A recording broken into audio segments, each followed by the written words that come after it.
Hello hello. प्यारे साथी नमस्कार। मैं केशपाल कुमार स्वागत करता हूं आपके अपने परिवार रोजगार विद अंकित में। आशा करता हूं कि भैया जी आप सभी अच्छे होंगे, बढ़िया होंगे, खुशहाल होंगे और जहां भी होंगे एकदम शानदार एवं जानदार होंगे। तो एक बार है, पहले तो सभी के सभी मेरे साथी यहां पर मेरे साथ जुड़ जाएंगे और फिर हम अपने इस सेशन को एक शानदार तरीके से स्टार्ट भी कर पा रहे होंगे। तो 2-3 दिनों के बाद ये आपकी कक्षा होती हुई और आपने भी भैया पूरा ग्रुप भी और पर्सनल मैसेज से तो भैया भर ही दिए। ठीक है कि सर जी क्लास क्लास क्लास, तो थोड़ा सा जो है व्यस्तता के कारण जो आपकी क्लास लेने में असमर्थ रहा। और अब तो कंटिन्यू चलेंगे, ठीक है ना। अब कंटिन्यू चलेंगे और एग्जाम डेट भी आप सभी की आ ही चुकी है, जून में है। तो सभी बढ़िया तरीके से अपनी तैयारी करते चलेंगे। हाँ, बहुत दिनों के बाद चलो छी। तो सभी गुड मॉर्निंग, सभी की जो है स्वीकार होगी। हर हर महादेव, जय भीम, राम राम जी। तो चलते हैं अपनी इस कक्षा की तरफ और सभी राधे राधे, सभी अपनी इस कक्षा को करेंगे। और सर जी लोक नाट्य कला, और आप एक हेडिंग डालेंगे लोक नाट्य कला। कौन सी कला की बात है सर जी? उत्तर प्रदेश की लोक नाट्य कला। अब कुछ कहेंगे सर जी लोक नाट्य कला क्या होती है। तो पहले की बात है, पहले ना ज्यादा, अब यदि हम देखें तो बड़े बूढ़े के अभी टाइम पर ही आए तो पहले नौटंकी हुआ करती थी। ठीक है, रामलीला भी हुआ करती थी, आज भी रामलीला और रासलीला, कहीं गुलाबो सिताबो, कहीं कठपुतली, कहीं स्वांग, कहीं सपेरा, कहीं ढोला। तो इस तरीके से मेरे साथी ये नाट्य कला में जो मनोरंजन की चीजें थी, तब व्यक्ति के पास फोन तो था ही ना। अब तो सारी की सारी चीजें फोन में भी समाहित तो हो चुकी हैं। अब कौन किसे देख रहा है? कोई भी ना देख रहा। काला दिख रहा है सर जी। सर बर्थडे था क्या? हाँ, बर्थडे था, इसी की वजह से मैं भैया जी क्लास न ले पाया। ठीक है, अब कंटिन्यू आप करते चलेंगे और ठीक है, चलो जी।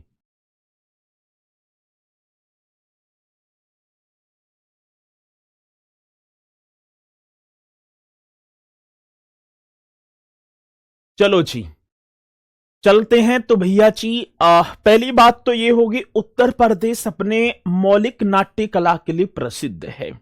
ये तो बात है सर जी। उत्तर प्रदेश की यदि मैं बात करूं, उत्तर प्रदेश अपने अपने मौलिक नाट्य कला के लिए प्रसिद्ध है। तो अपनी कौन सी कला की बात है? तो मेरे साथी अपनी मौलिक नाट्य कला के लिए प्रसिद्ध है। ये तो आप सभी को लिख देना है कि उत्तर प्रदेश अपनी मौलिक नाट्य कला के लिए प्रसिद्ध है। ठीक है जी, हाँ सर। अब ये नाट्य कला कैसी कैसी, इसके बारे में हम देखेंगे। तो मेरे साथी आपने कभी देखा होगा रामलीला। रामलीला का मंचन चल रहा है सर जी। रामलीला बहुत बढ़िया सर जी। एक आपने इसमें भगवान श्री रामचंद्र जी की लीलाओं का, ठीक है ना, मंचन किया जाता है, प्रस्तुति की जाती है। एक होगी रासलीला। रासलीला में भगवान श्री कृष्ण जी होंगे मेरे साथी। एक आपने पढ़ा भी होगा नौटंकी। नौटंकी हाथरसी कानपुरी नौटंकी अपने में बहुत प्रसिद्ध थी। नौटंकी चल रही है सर। कभी अब कहने में भी आ जाता है, घर में भी कह दें क्या नौटंकी कर रहे हो भैया। ये नौटंकी हुआ करती थी। गुलाबो सिताबो, ये भी उत्तर प्रदेश की एक, आज लेकिन हम देखें तो इनका प्रचलन धीरे धीरे विलुप्त होने की कगार पर है। गुलाबो सिताबो, आगे बात समझ में। नौटंकी गुलाबो सिताबो होगा, नगर भाषा होगी सरची। ये भी हमारी एक लोक नाट्य कला थी, नगर भाषा। एक मेरे साथी भरतरी, मतलब कि भरतरी का किस्सा हुआ करता था। ठीक है, सुनाया करते थे भरतरी। ठीक है, नगर भाषा भरतरी, स्वांग सपेरा, आगे बात समझ में क्या होगा सर जी? स्वांग, स्वांग सपेरा, ये भी एकदम करेक्ट आप बताएंगे, स्वांग सपेरा होगा। एक ख्याल, ख्याल भी हुआ करते थे सर जी, ख्याल चलते थे। एक मेरे साथी विदेशिया, देखो रामलीला, रासलीला, नौटंकी, गुलाबो सिताबो, नगर भाषा, भरतरी, स्वांग संपीरा, राबला भी विदेशिया। एक आपका ख्याल हो गया, एक एक आप करेंगे रावला, और एक मेरे साथी विदेशिया। एक भैया जी क्या होगा? विदेशिया। ये भी आप सभी को करना है। एक आपका विदेशिया आदि, विदेशिया आदि ये क्या हैं? ये मेरे साथी उत्तर प्रदेश के ये प्रमुख लोक नाट्य थे। आ रही है बात समझ में? ये क्या थे? ये उत्तर प्रदेश की प्रमुख नाट्य कला थी।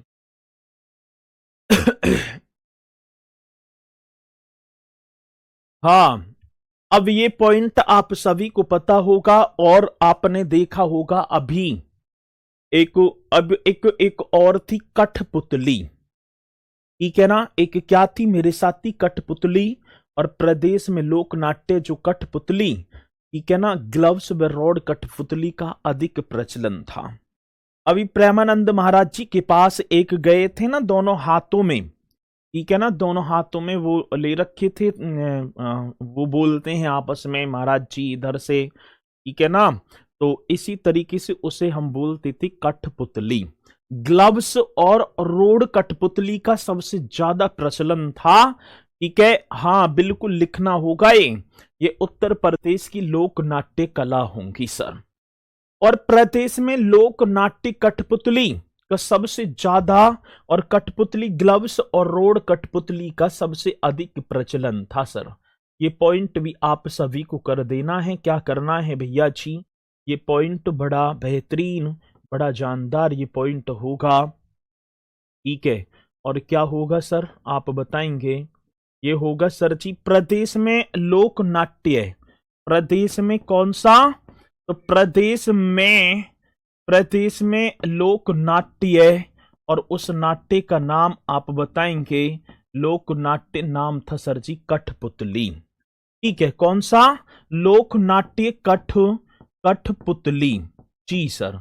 और कठपुतली की बात देखी जाए मेरे साथी, प्रदेश में लोक नाट्य कठपुतली, और कठपुतली आपकी बनेगी सर जी ग्लव्स, कोष्टक बंद कर देना है, ग्लव्स, ग्लव्स ऐसे करेंगे, ग्लव्स व रॉड कठपुतली, वे क्या होगा? रॉड कठपुतली, क्या होगा सर जी? रॉड कठपुतली। ये भी आप सभी को करना है। आगे बात समझ में, प्रदेश में लोक नाट्य कठपुतली, ग्लव्स व रॉड कठपुतली का सबसे अधिक प्रचलन था, या अधिक प्रचलन था, अधिक। लेकिन आज तो देखूं अधिक प्रचलन, आज तो ये विलुप्ति हो गई, आज तो ये क्या हो गई मेरे साथी? विलुप्त हो गई। अब कहां देखने को कठपुतली? कभी कभार वीडियो में देख लिया तो दिखाई पड़ जाती, नहीं तो भैया जी लोक नाट्य, हाँ कठपुतली। और कठपुतली भी कौन सी थी? ग्लव्स व रॉड कठपुतली। और साथ ही गुलाबो सिताबो प्रदेश की पहली ग्लव्स कठपुतली थे। आज देखो तो भैया जी प्रदेश की मतलब की पहली ग्लव्स कठपुतली, जिसका नाम था पहली, ये आप सभी को लिखना है, प्रदेश की, प्रदेश की, प्रदेश की पहली, प्रदेश की पहली ग्लव्स कठपुतली, प्रदेश की पहली ग्लव्स कठपुतली, जिसका नाम था गुलाबो सिताबो, गुलाबो सिताबो थी। आपको पता है गुलाबो सिताबो थी। अब क्वेश्चन हमसे कई बार पूछा जाता है कि प्रदेश की पहली ग्लव्स कठपुतली का नाम क्या था? गुलाबो सिताबो। ये अवध के नवाब वाजिद अली शाह के जीवन पर आधारित एक कहानी थी। ये भी कई बार क्वेश्चन आ जाता है कि प्रदेश की पहली ग्लव्स कठपुतली गुलाबो सिताबो किसके जीवन पर आधारित कहानी थी? तो आप बताएंगे सर अवध के एक नवाब हुआ करते थे जिनका नाम था वाजिद अली शाह। सर जी ये गुलाबो सिताबो अवध के नवाब, अंतिम नवाब भी होंगे, अवध के अवध के नवाब वाजिद अली शाह के जीवन पर आधारित, अवध के नवाब वाजिद अली शाह के जीवन पर आधारित थी। जीवन पर आधारित आप लिख देना। यही तो क्वेश्चन बनता है कि गुलाबो सिताबो कठपुतली इसके जीवन पर आधारित एक कहानी थी। तो आप बताएंगे साथी वो थी भैया जी अवध के नवाब वाजिद अली शाह के जीवन पर। भाई एक बात बताएंगे कि क्लास में ज्यादा अंधेरा सा दिखाई पड़ रहा है कि भैया जी की मजाक ही कर रहे हो आप? बहुत बढ़िया गरिमा शर्मा जी, इसी तरीके से मेहनत करती चलना है। सर लाइट ऑन कर लीजिए। लाइट ऑन तो है, ठीक है, लाइट ऑन है भैया जी।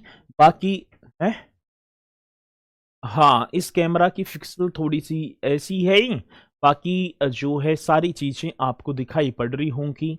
यस सर सही है एकदम, बहुत बढ़िया। यदि सही है तो वो प्यारा सा थंब का निशान, और फिर चलते हैं मेरे साथी आगे की तरफ। चलो जी, आज गुलाबो सिताबो भी आपने पढ़ा। गुलाबो क्या है? ये जीवन पर आधारित हुई। गुलाबो एक शानदार मालकिन, जबकि सिताबो एक थकी हुई मेहनती पत्नी है। उन्हीं के जीवन पर आधारित है। और साथी गुलाबो सिताबो व काबुली बाला ये रचना भी है रविंद्रनाथ टैगोर जी की, ठीक है। हाँ सर, अब दूसरी बात भैया जी मैं यहां पॉइंट भी लिख दूंगा, आप लिख भी देंगे। गुलाबो क्या है? ये जो गुलाबो सिताबो है ना, अब ये गुलाबो ये आप लिख देना। गुलाबो और सिताबो दो हैं। गुलाबो एक शानदार मालकिन है। गुलाबो एक शानदार मालकिन। गुलाबो मेरे साथी एक शानदार मालकिन जी, एकदम राइट होगा। मालकिन तथा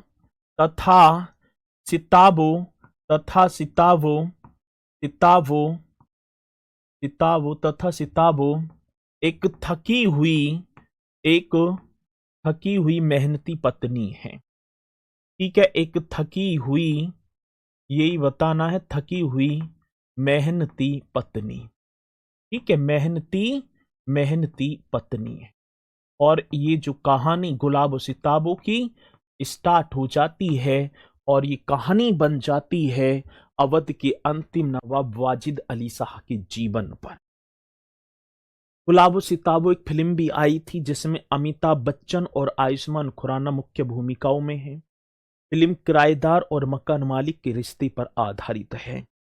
आपने देखी भी होगी गुलाबो सिताबो, एक फिल्म भी आई थी जो अमिताभ बच्चन और आयुष्मान खुराना, और ये पूरी की पूरी जो फिल्म गुलाबो सिताबो एक जो है किराएदार और मकान मालिक के जीवन पर आधारित है। आ रही है बात समझ में ना? हाँ सर जी, आप ना दिख रहे सर। मैं कैसे ना दिख रहा भैया? 2-4 दिन घर रह गऊंगा तब लय की हो गऊंगा, ठीक है। चलो कर लो एडजस्ट, आज कर लेंगे और बाकी कल जो है करेंगे, आज तो कर लेंगे ना। और सर जी गुलाबो सिताबो व काबुली बाला टैगोर की रचनाएं भी हैं। नोट करके लिख देना, ये गुलाबो सिताबो अलग बनेंगे। हाँ सर जी, एक पॉइंट और नोट करके लिखेंगे, और नोट करके क्या लिख देना है? गुलाबो सिताबो रचना भी हैं सर जी। एक का नाम था गुलाबो और एक नाम था मेरे साथी सिताबो। गुलाबो सिताबो वे काबुली बाला। वे कौन सा काबुली?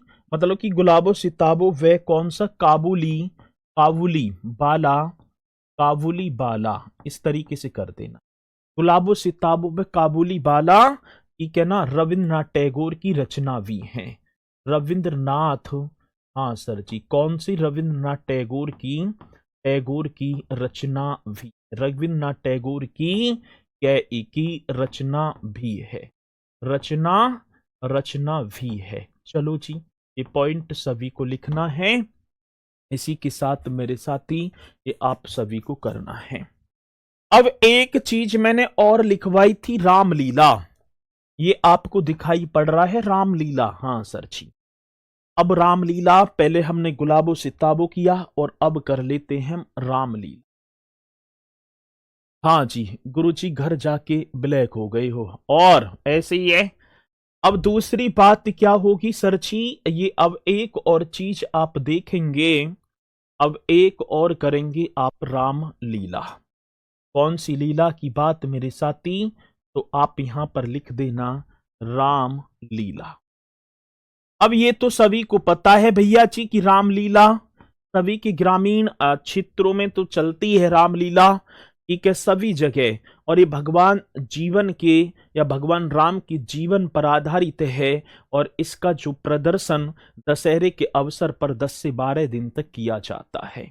ये तो बाकी मुझे लिखवाना ना चाहिए, लेकिन कुछ ऐसे महानुभव होंगे अभी टोक देंगे गुरुजी रामलीला किसके जीवन पर आधारित है, तो आप लिखो भगवान, हाँ सर, एक कहानी होती है ना भगवान राम के जीवन पर आधारित, भगवान राम के जीवन पर आधारित, जीवन पर आधारित। चलो, एकदम बेहतरीन क्वेश्चन, भगवान राम के जीवन पर आधारित हो। और इसका जो प्रदर्शन यदि हम देखें दशहरे के अवसर पर, हाँ सर जी, दशहरे के अवसर पर, दशहरे के अवसर पर 10 से 12 दिन तक किया जाता है।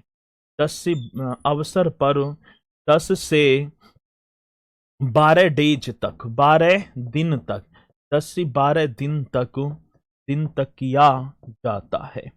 ये भी आप सभी को लिखना होगा मेरे साथी, आप सभी। अब ये तो सभी को पता है कि भैया जी रामलीला, ये रामलीला कितने 10 से 12 दिन तक, और ये भगवान रामचंद्र जी के जीवन पर आधारित होगी। और वाराणसी के रामनगर में 31 दिन तक रामलीला का आयोजन। ये पॉइंट बड़ा इंपोर्टेंट है भैया जी, ये क्वेश्चन पूछा गया था कि वाराणसी के रामनगर में जो रामलीला का आयोजन कितने दिनों तक किया जाता है, तो आप जल्दी से बता देना सर जी। वाराणसी के रामनगर में, हाँ सर, कहां के? वाराणसी के रामनगर में, वाराणसी के रामनगर में 31 डेज तक, वाराणसी के रामनगर में 31 दिन तक रामलीला का आयोजन किया जाता है। रामलीला का आयोजन किया जाता है। बहुत बेहतरीन क्वेश्चन है, जो कि मेरे साथी क्वेश्चन पूछा जाता है, किया जाता है। आगे बात समझ में ना? अब यही पॉइंट आपसे पूछा जाएगा कि वाराणसी के रामनगर में, ठीक है ना, वाराणसी के रामनगर में इस रामलीला का आयोजन 31 डेज तक। ये पॉइंट आप सभी को नोट कर देना है, बहुत ईमानदारी वाला क्वेश्चन है। वाराणसी के रामनगर में 31 दिन तक मेरे साथी। अब ये क्वेश्चन प्रीवियस ईयर का है, यूपीएसआई का क्वेश्चन, और अब तुम्हारी बार को आएगा, ठीक है ना। चलो जी, हमारी किसने लिखी थी वाराणसी की रामनगर में जो रामलीला का आयोजन कितने दिन तक किया जाता है?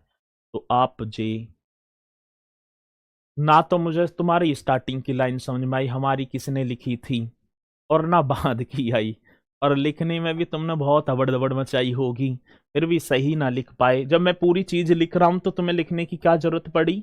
ए भैया रोहित कुमार जी, ऐसे कैसे?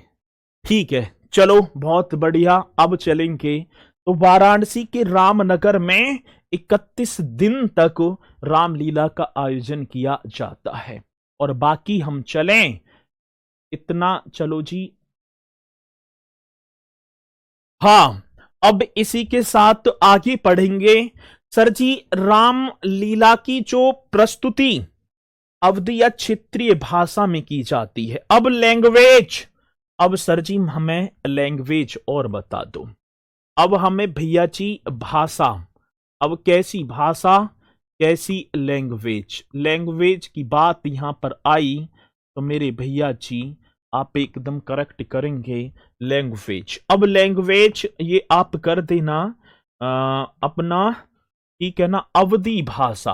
पहले तो सबसे मतलब कि हम देखें तो इसकी जो प्रस्तुति है कौन सी, अवधि, अवधि भाषा, अवधि तथा, अवधि तथा क्षेत्रीय भाषा, ये पॉइंट भी आप सभी को करना है। अवधि तथा कौन सी, क्षेत्रीय भाषा। अब हमारे यहाँ क्षेत्र में तो ना बोली जाती अवधि, ए भैया, ठीक है ना। तो ये जो है अवधि जहां होगी तो अवधि, बाकी तो मेरे साथी क्षेत्रीय भाषा में इसकी प्रस्तुति की जाती है, क्षेत्रीय भाषा में, ठीक है ना। क्षेत्रीय भाषा में राइट क्वेश्चन आप सभी को कर देना होगा। आ रही है बात समझ में? हाँ सर। और अब एक सबसे ज्यादा इंपोर्टेंट क्वेश्चन ये है, सर क्लियर नहीं दिख रहा है, ब्लैक दिख रहा है भैया, तो आज थोड़ा सा एडजस्ट कर लेंगे।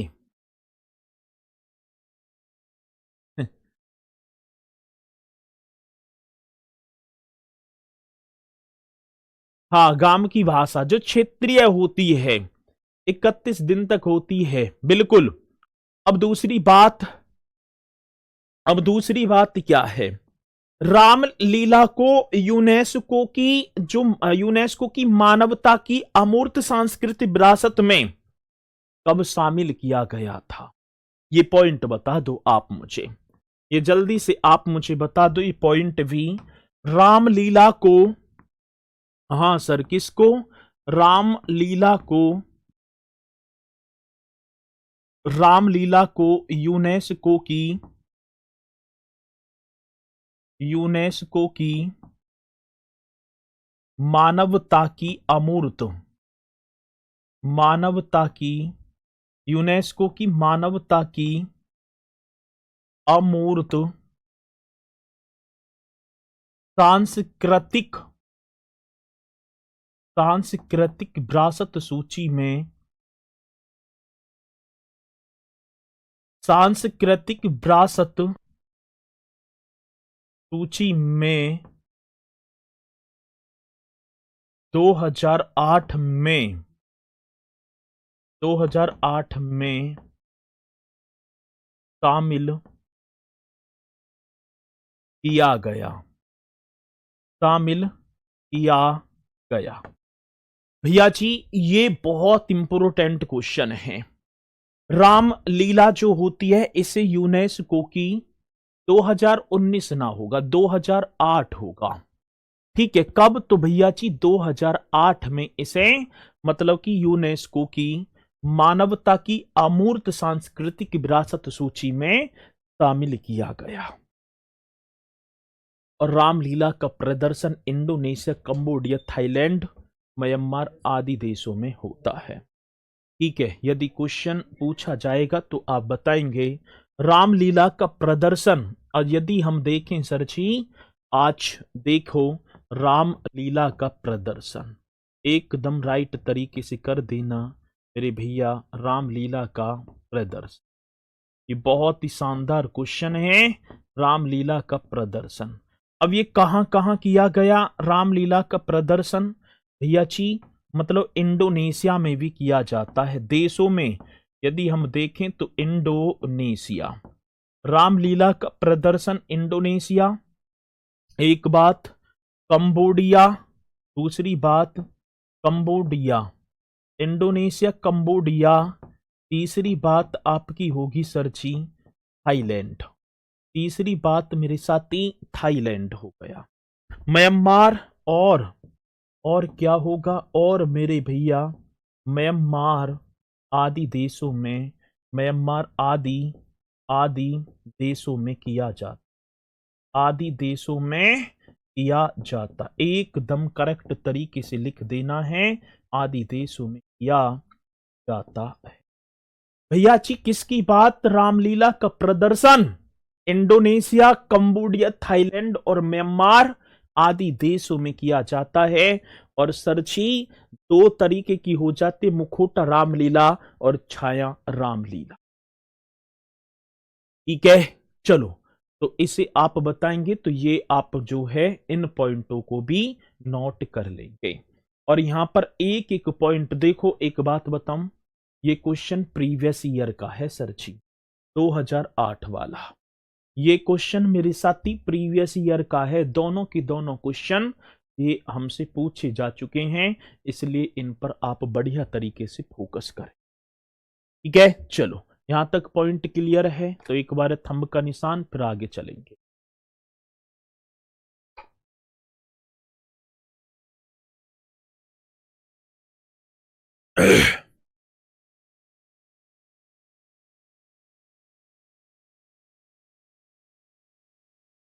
ठीक है, आगे चलूं, आगे चलूं भैया जी, आगे बढ़ो। अब दूसरी बात आती मेरे साथी रास लीला। अब एक और लीला आप देखेंगे, नाम होगा रास लीला। अब एक और भैया जी रास लीला, यहां पर आप हेडिंग डाल दो रास लीला। रास लीला इस तरीके से आप हेडिंग डालेंगे, रास लीला। अब भैया जी रास लीला की यदि बात आती है तो ये किस पर आधारित है, तो आप बताएंगे सर जी ये भगवान श्री कृष्ण के जीवन पर आधारित है। और रामलीला वो भगवान रामचंद्र जी है ना, भगवान श्री कृष्ण के, भगवान श्री कृष्ण के जीवन पर आधारित है। भगवान श्री कृष्ण के जीवन पर आधारित, और नाम होगा भैया जी आधारित है, नाम होगा रासलीला। भगवान किसके जीवन पर, भगवान श्री कृष्ण के जीवन पर ये आधारित होगी। और सरची रासलीला का प्रदर्शन जन्माष्टमी के अवसर पर किया जाता है। और रासलीला के लिए ब्रज भाषा, ठीक है, अधिकांशतः देखो तो मेरे साथी इसकी जो भाषा होगी, अब भाषा लैंग्वेज, हाँ सर भाषा कौन सी है, तो आप राइट करेंगे लैंग्वेज, ये आपकी बनेगी सरची लैंग्वेज, आप कर देना अब ब्रज भाषा। ब्रज भाषा करेक्ट क्वेश्चन होगा, ब्रज भाषा। ठीक है, और बाकी तो भैया जी रासलीला वगैरह अब हमारे यहाँ हो जाए तो रासलीला थोड़ी होगी। ठीक है, यहाँ तो खड़ी बोली तरीके से ही प्रयोग होगी, तो ब्रज भाषा एकदम करेक्ट होगा। और इसका प्रदर्शन अधिकांशतः देखूं तो साथी जन्माष्टमी के अवसर पर किया जाता है। ठीक है, बाकी तो आप सभी को पता ही है। इसी के साथ एक और आया, एक क्या आया भैया जी, नौटंकी। एक और पढ़ेंगे, एक और क्या पढ़ेंगे, नौटंकी। चलो आप एक और हेडिंग डालेंगे नौटंकी।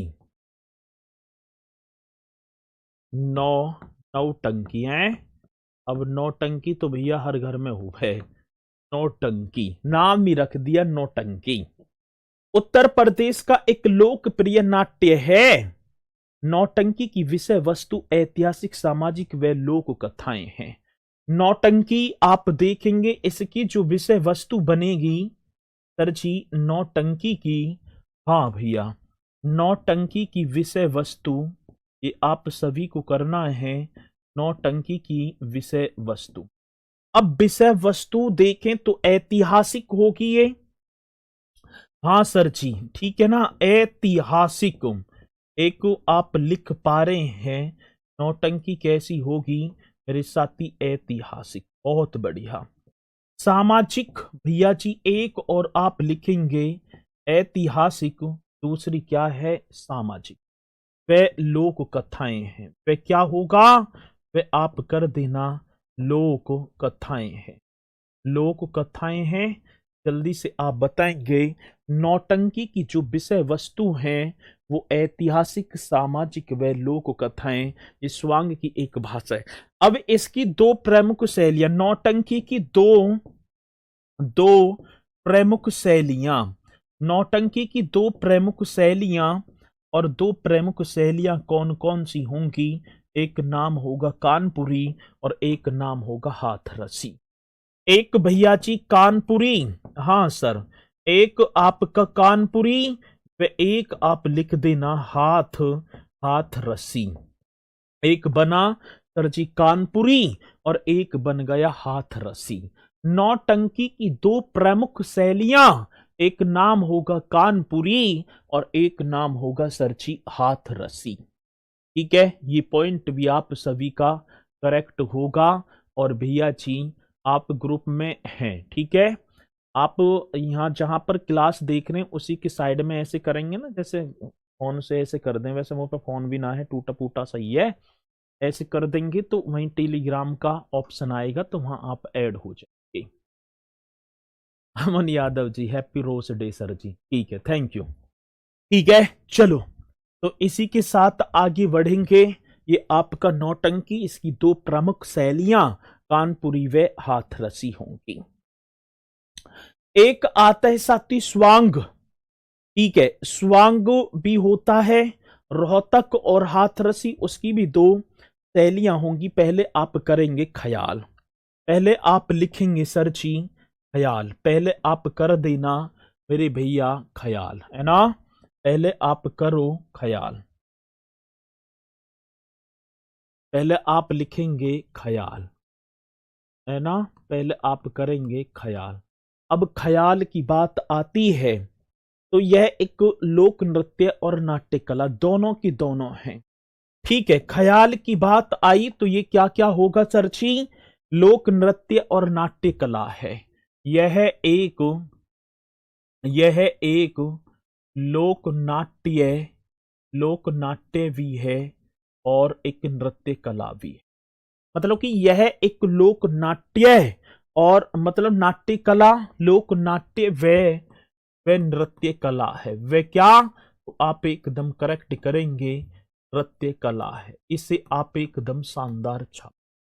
यह एक लोक नाट्य व नृत्य कला जिसका नाम ख्याल, और सरची ख्याल तो आप कर देना, ये उत्तर प्रदेश का होगा। इसी के बाद मेरे साथी राहुला, इसी के बाद एक और आएगा जिसका नाम होगा राहुला। बस इतना ही पढ़ लेना आप, एक नाम और होगा राहुला।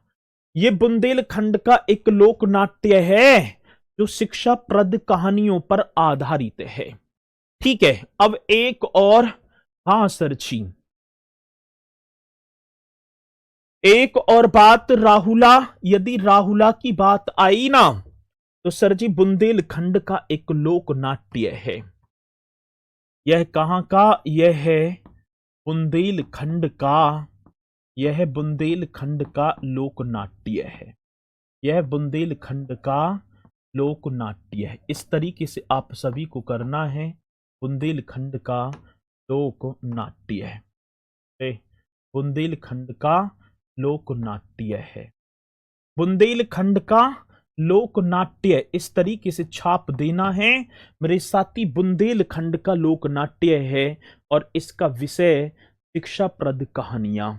यदि राहुला के विषय की बात आई ना, इसका जो सब्जेक्ट होगा, इसका सब्जेक्ट क्या मेरे साथी, शिक्षाप्रद कहानियां। इसमें शिक्षाप्रद कहानियां, ये आप सभी को बताना होगा। इसका जो विषय होगा ये शिक्षाप्रद कहानियां। आगे बात समझ में, इसका जो विषय वो होगा सर जी शिक्षाप्रद कहानियां। ठीक है, चलो जी, बुंदेलखंड का, हाँ बिल्कुल, बहुत बढ़िया। मैं भरतपुर से हूं। आप कितनी दूर हैं भैया? बहुत दूर हैं, तुम पढ़े जाओ, पढ़ो है, ठीक है, बहुत दूर हूं मैं तुमसे अभी। ठीक है, ये राहुला एकदम करेक्ट, और साथ ही एक स्वांग भी, वो मैंने आप सभी को वहां पर बता दिया।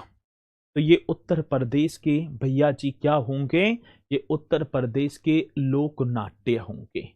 ये उत्तर प्रदेश के क्या, ये उत्तर प्रदेश के लोक नाट्य।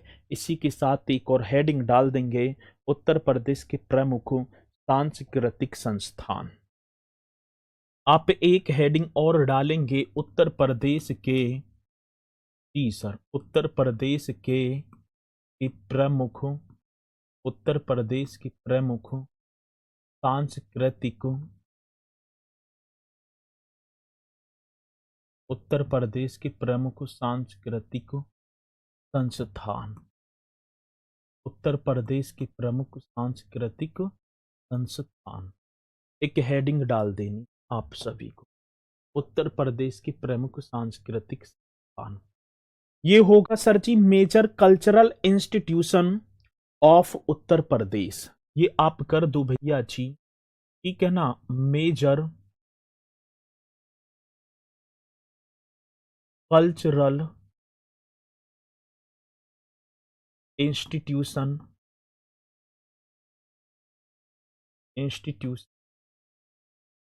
Of Uttar Pradesh. Uttar Pradesh, major cultural institution of Uttar Pradesh. इस तरीके से आप एक हेडिंग डाल दें। चलो जी, अब इसमें भी भैया जी उत्तर प्रदेश के प्रमुख सांस्कृतिक संस्थान में, चलो भैया जी अमन बुंदेला जी एडजस्ट तो कर लेंगे सर, एक बार जय श्री राम बोल, जय श्री राम, ठीक है। अब दूसरी बात क्या है, अब मैं एक चीज बताऊंगा, एक है भातखंडे संगीत संस्थान। मेरे साथी एक संस्थान की बात, और संस्थान का नाम होगा भातखंडे संगीत संस्थान। आप सभी को एक हेडिंग डालनी है, भातखंडे संगीत संस्थान, भातखंडे संगीत संस्थान। चलो सर, और एक और बात बताऊं, अभी एक पेपर हुआ था यूपी ट्रिपल एससी ने कराया, और उसमें यहां पर क्वेश्चन आया था कि भातखंडे संगीत संस्थान की स्थापना, इस संस्थान की अवस्थिति ये कहां पर है।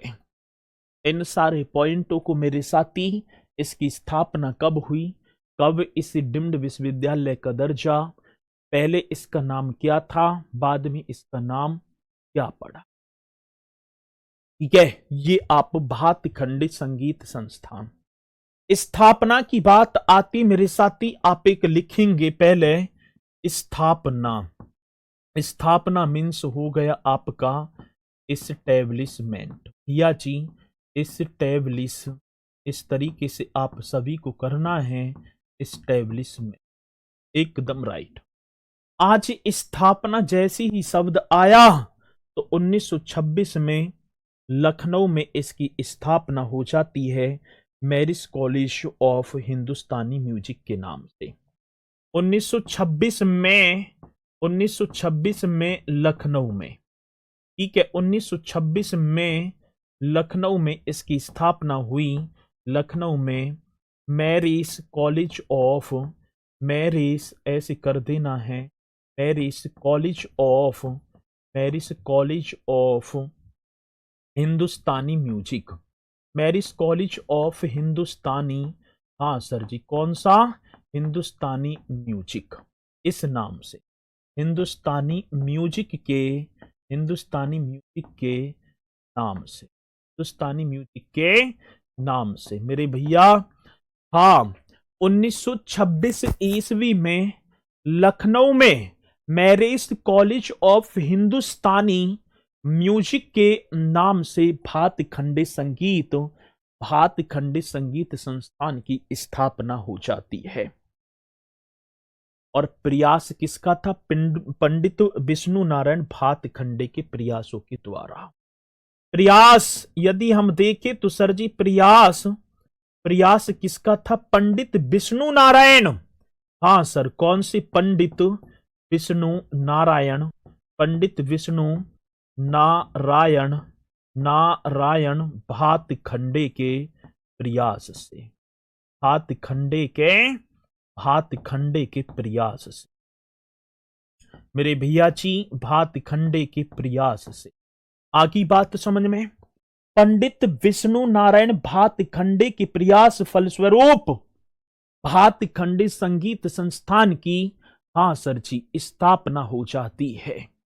कई बार क्वेश्चन आ जाता है कि प्रयास किसका रहा, तो पंडित विष्णु नारायण भातखंडे का। आज मैरिस कॉलेज ऑफ म्यूजिक, क्योंकि उद्घाटन यही करता थे सर मैरिस ने, इन्हीं के नाम पर इसका नाम रख दिया। धीरे धीरे परिवर्तन प्रकृति का नियम है, ये तो आप सभी को पता है। देश स्वतंत्र हुआ वर्ष 1960 आया सर। कौन सा भैया जी? वर्ष 1960 एकदम राइट होगा सर। वर्ष 1960 भातखंडे हिंदुस्तानी संगीत महाविद्यालय, इसका नाम बदला मैरिस कॉलेज ऑफ जो मैरिस कॉलेज ऑफ हिंदुस्तानी म्यूजिक का नाम बदल कर भैया जी नाम बदला 1960 में, और नाम बदल कर क्या कर दिया? नाम बदल कर भातखंडे, नाम इन्हीं के नाम पर होगा। नाम बदलकर भातखंडे, ये बता देना, भातखंडे हिंदुस्तानी संगीत हिंदुस्तानी संगीत महाविद्यालय रखा गया। संगीत महाविद्यालय, हाँ सर, महाविद्यालय रखा गया। एकदम राइट क्वेश्चन, रखा गया। ये एकदम शानदार क्वेश्चन है। आगे बात समझ में, नाम बदला, नाम बदलकर भातखंडे हिंदुस्तानी संगीत महाविद्यालय रखा गया। आ रही है बात समझ में ना? तो ये नाम बदलकर क्या, पहले क्या था? मैरिस कॉलेज ऑफ हिंदुस्तानी म्यूजिक, आज 1960 में भातखंडे हिंदुस्तानी संगीत महाविद्यालय रख दिया। समय बदला 26 मार्च 1966 को इस महाविद्यालय को संस्कृति विभाग ने अपने नियंत्रण में ले लिया। ठीक है, कब की बात मेरे साथी? 26 मार्च 1966, 26 मार्च 1966 की बात आई सर। 26 मार्च 1966 की बात, और इस महाविद्यालय को किसने? संस्कृत विभाग ने। इस महाविद्यालय को संस्कृत विभाग ने अपने नियंत्रण में ले लिया। ठीक है, इस महाविद्यालय को ये पॉइंट भी आप सभी को लिख देना। इस महाविद्यालय को ठीक है ना, संस्कृत विभाग ने, कौन सा? तो भैया जी जो संस्कृति विभाग है, संस्कृति विभाग ने अपने नियंत्रण में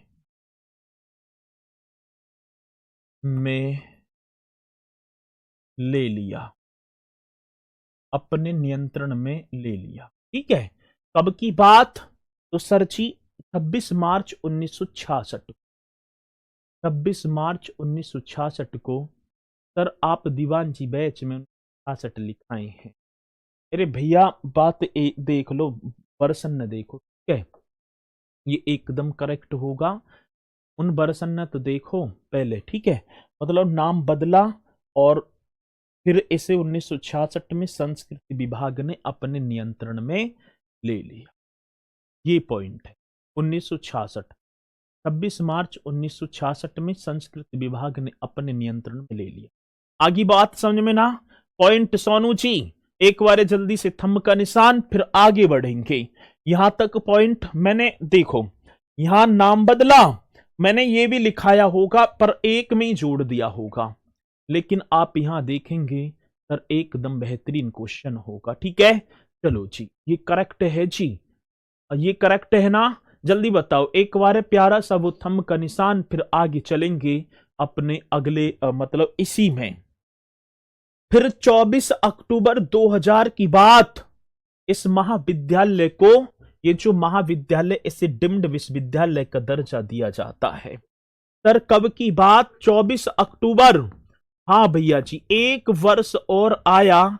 24 अक्टूबर 2000 की बात थी, पूरा का पूरा 2000, 24 अक्टूबर 2000। और सर जी ये जो महाविद्यालय है ना, इस महाविद्यालय को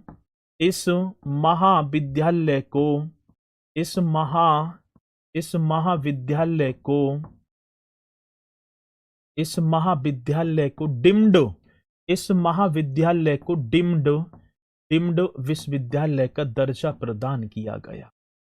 इस डिम्ड विश्वविद्यालय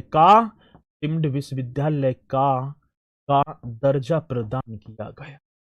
बहुत बढ़िया सर जी, दर्जा प्रदान किया गया, एकदम करेक्ट कर देना, एकदम राइट।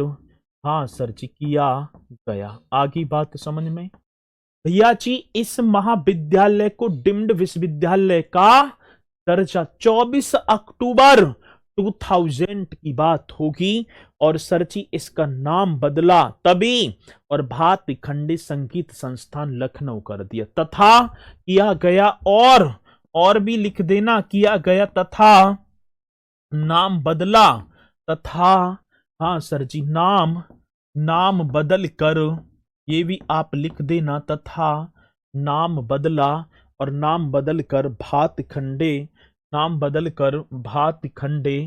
संगीत संस्थान कर दिया। नाम बदल कर भात खंडे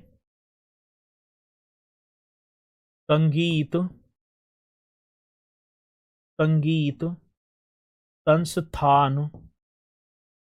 संस्थान कर दिया गया।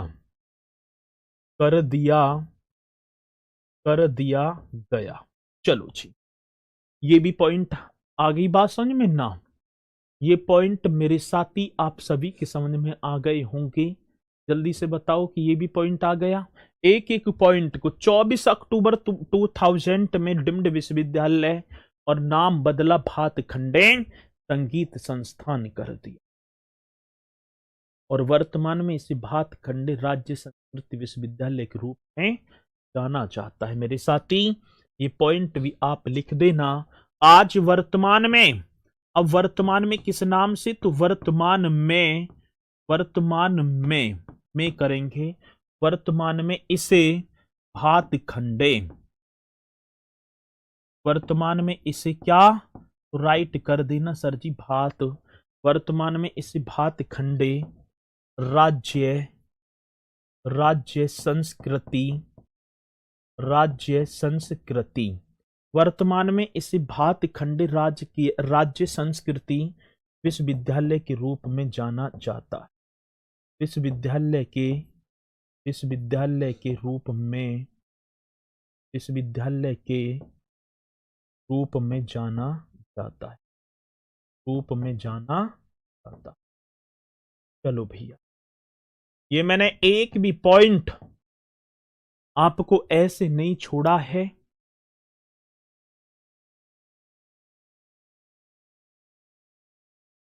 कोई नहीं उठाता है कॉल को, इसकी कॉल हेल्पलाइन नंबर पर। अच्छा चलो, तो अपने हाथ से नोट्स बनाओ, इसकी नोट्स मिल जाए, फ्री फंड में डोल रहे हो हैं। जितनी चीजों को आप लिखकर ठीक है ना याद करेंगे ना, सारी चीजें और ज्यादा मजबूताई के साथ याद होंगी। ठीक है, चलो बहुत बढ़िया। तो ये यूजीसी के द्वारा डिम्ड विश्वविद्यालय का दर्जा दिया जाता है। ठीक है, मतलब होता तो वो केंद्रीय विश्वविद्यालय, लेकिन केंद्रीय विश्वविद्यालय नहीं है, मतलब सम विश्वविद्यालय बन जाता है, केंद्रीय विश्वविद्यालय से नीचे होता है ये।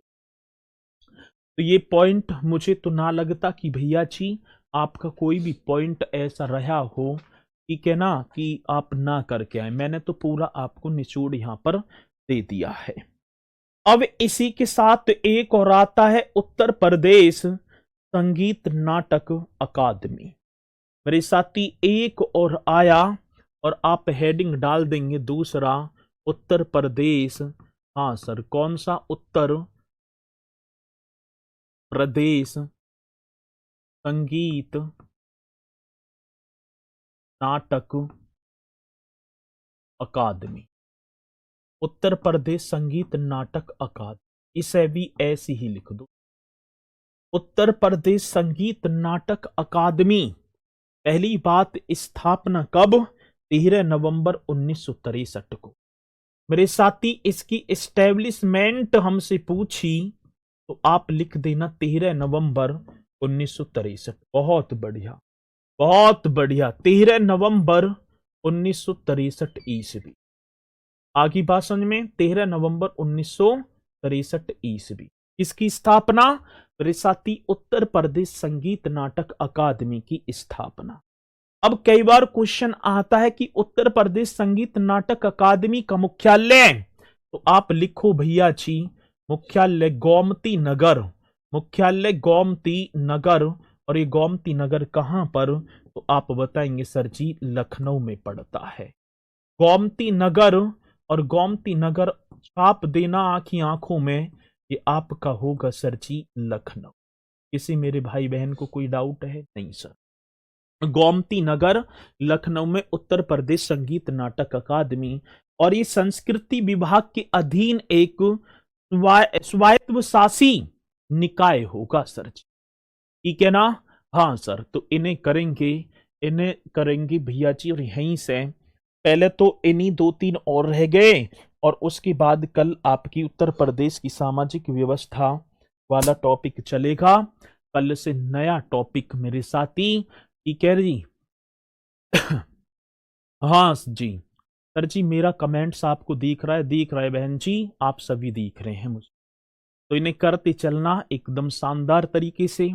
मुलाकात भी करेंगे एक बार और कल एक और शानदार सी सेशन के साथ। तो सभी बोलेंगे सर जय हिंद, जय भारत।